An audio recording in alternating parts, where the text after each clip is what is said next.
What's going on, everyone? My name is Ryan Harris. I am a co-founder of Symba, and I have been a real estate agent for the last 4 years, selling around 35 million in volume.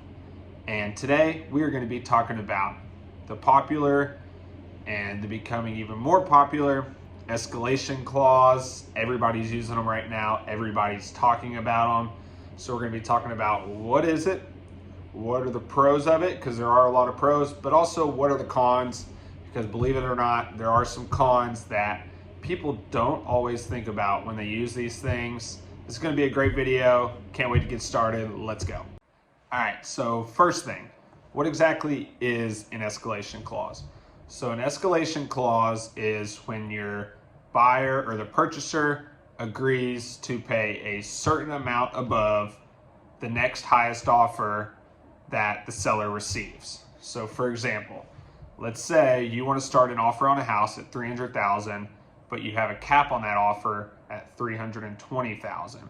So your offer starts at $300,000, and then if these sellers receive an offer for $310,000 and that's the highest one they get, then your offer will then move the set amount you agreed to go above that purchase price. So let's say you agreed to pay $1,000 over the highest purchase price they receive.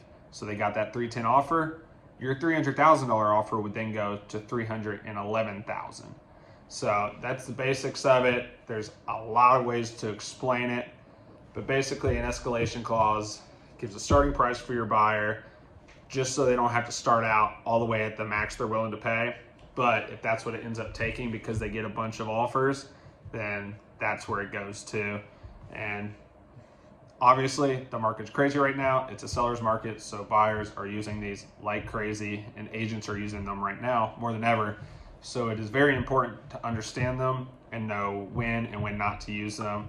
So we're going to get into the pros here in just a second. So the first pro of an escalation clause is that it shows the seller you are serious. It's telling them like, look, we really want this property and we are willing to go to this amount if we need to. And when you're a seller, that looks great. You know, they want this property. They're not wanting to overpay, but if they need to go to this price, you know, they will do that. And if we get other offers, you know, we can bump them up. So first pro, it lets the sellers know you are very serious about buying the property. The second pro of using an escalation clause. You know what? Buyers don't want to overpay for homes right now, and a lot of first-time home buyers are timid about putting in those over asking purchase offers. An escalation clause is perfect for those kind of buyers because it lets them make the original offer they want to. It gives them a little more comfort, and then like, hey, you know what? If we do need to go to this price, we will, but we just want to start here because we feel more comfortable right here. So we just talked about the couple of pros that come with escalation clauses, but now let's talk about the cons. The first one, you are giving your buyer's bargaining power completely away when you use the escalation clause because you are immediately telling the seller the price you're willing to buy the property at. I've done this before myself as a listing agent. We've got an escalation clause and we have just countered back at the highest price they offered, and 9 times out of 10, it works. So first con, you're giving away everything about what your buyer's willing to pay for the property. Con number 2. So this might not be ethical. It's actually very unethical, but it does happen, and it happens quite a lot. When you make an offer with the escalation clause, the seller will and can forge or come up with a fake offer to make your escalation clause increase to the max. So they could just ask a friend to write an offer for $1,000 below what the highest cap was on the escalation clause. Seen it happen. I've heard it happening to a lot of agents. So that is possible. The sellers can just get somebody to write a fake offer to make your escalation clause go to the max. Con number 3, when a seller or a listing agent gets an offer with an escalation clause. Let's say the starting price or starting offer was 300,000, but the cap on it was 330. That listing agent can use that offer to get higher offers from other buyers like crazy.